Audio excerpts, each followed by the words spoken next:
요양병원 선택일까요? 필수일까요? 저는 한평생 가족을 위해 살아왔습니다.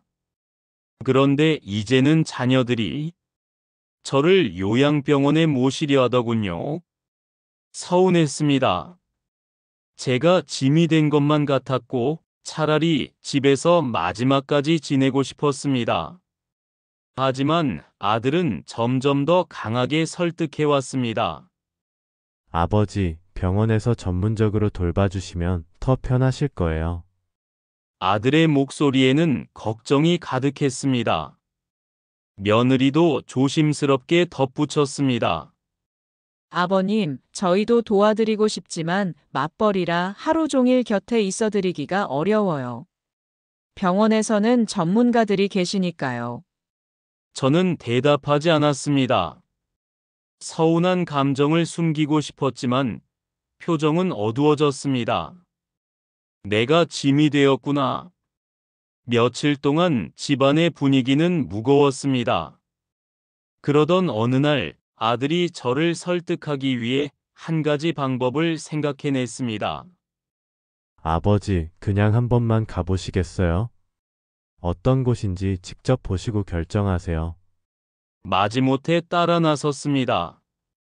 요양병원에 도착하자마자 의심스러운 눈길로 주변을 살폈습니다. 하지만 예상과 달리 병원은 깔끔했고 따뜻한 분위기가 느껴졌습니다. 간호사들은 환자들에게 친절했고 정기적인 운동 프로그램과 취미 활동도 진행되고 있었습니다. 우연히 만난 한 어르신이 저에게 말을 걸었습니다. 처음 오셨나요? 저도 처음엔 많이 싫었는데 여기 와보니 편해요. 친구들도 생기고 무엇보다 아들 보기가 편해졌어요. 그 말을 가만히 곱씹었습니다. 오히려 자식과의 관계가 더 좋아졌다는 말이 의외였습니다. 며칠 후 병원에 가는 문제로 고민하며 동네를 걷다가 오랜 친구를 만났습니다. 친구는 저를 보더니 한숨을 쉬었습니다. 나도 처음엔 요양병원에 가는 게 겁이 났어. 그런데 막상 와보니 외롭지도 않고 밥 걱정도 없고 예전처럼 집에서 혼자 지내는 것보다 나아. 그날 밤 저는 친구 말이 계속 머릿속에 맴돌았습니다. 그리고 잠을 이루지 못했습니다. 며칠 후 아들과 함께 식사하는 자리에서 손녀 소연이가 갑자기 제 손을 꼭 잡았습니다. 할아버지 거기 가면 아프지 않게 해준다면서요? 자주 놀러 갈게요. 그 순간 가슴이 먹먹해졌습니다. 제가 집에 있으면 아이들에게 부담이 될까봐 걱정했지만 손녀의 진심 어린 말이 마음을 움직였습니다. 며칠 후 저는 조용히 입을 열었습니다. 그래, 한번 가보자. 대신 자주 보러 와야 한다. 아들은 기쁨과 안도감이 섞인 표정으로 고개를 끄덕였습니다. 그날 이후 아들은 더욱 자주 저를 찾아왔습니다. 집에서 지낼 때보다 오히려 더 많은 대화를 나누고 함께 시간을 보내게 되었습니다.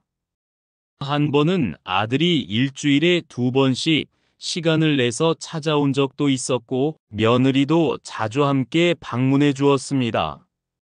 아들과 며느리의 얼굴에서 저는 진심을 느낄 수 있었고 마음이 편안해졌습니다. 병원에 오고 나서 처음에는 외로움과 불안이 남아 있었지만 점차 이곳에서도 적응이 되었습니다.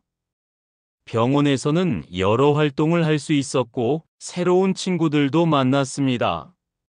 예전에는 집에서 혼자 지내며 외로움을 느꼈지만 이제는 친구들과 대화하며 웃고 즐길 수 있었습니다. 아들과 며느리가 자주 찾아와 주는 덕분에 외로움이 사라졌고 오히려 그들 덕분에 더 행복하다는 생각이 들었습니다. 그날 밤 저는 혼자서 침대에 누워 천천히 생각했습니다. 요양병원에 온 것이 그렇게 나쁜 결정은 아니었던 것 같습니다.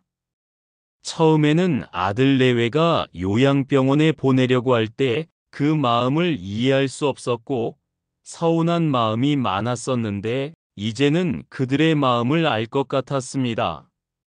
그들은 제가 편안하게 지낼 수 있도록 하기 위해서 그리고 저를 위해 최선의 선택을 하려고 했던 것이었으니까요. 그리고 무엇보다 아들과 며느리가 자주 찾아와서 함께 시간을 보내며 대화하는 것이 큰 위로가 되었습니다. 어느 순간부터는 요양병원에서 보내는 시간이 오히려 즐겁고 편안하게 느껴지기 시작했습니다. 그들이 올 때마다 나누는 대화들이 저를 행복하게 해주었고 그동안 못했던 얘기들을 하게 되어 마음이 편안해졌습니다. 어느 날 아들이 병원을 찾았을 때 저는 환한 얼굴로 다가갔습니다. 오늘은 장기 두는 날입니다. 저랑 한판 두실래요? 성진은 웃으며 제 맞은편에 앉았습니다. 그날은 특별한 날이 아니었지만 함께 장기를 두는 동안 우리는 그동안 이야기할 수 없었던 많은 이야기들을 나누었습니다. 예전에는 자주 싸우고 의견 차이가 있었던 우리가 이제는 서로를 더 이해하고 존중하게 된 것 같았습니다. 마음속의 미안함과 서운함은 점차 사라지고 오직 따뜻한 시간이 흐를 뿐이었습니다. 그날 밤 저는 창밖을 바라보며 다시 한번 생각했습니다. 아들이 요양병원에 오기 전에 느꼈던 그 두려움과 외로움이 이제는 사라지고 그 자리에 감사함과 평화가 자리 잡고 있음을 느꼈습니다. 가족을 잃은 것이 아니라 오히려 더 가까워졌다는 것을 깨달았습니다. 요양병원에 온 것이 결국은 아들과 저에게 그리고 우리 가족 모두에게 더 나은 선택이었음을 시간이 지나면서 확신하게 되었습니다.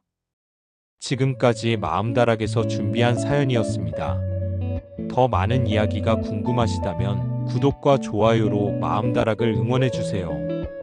다음 시간에도 깊이 있는 이야기로 찾아뵙겠습니다. 감사합니다.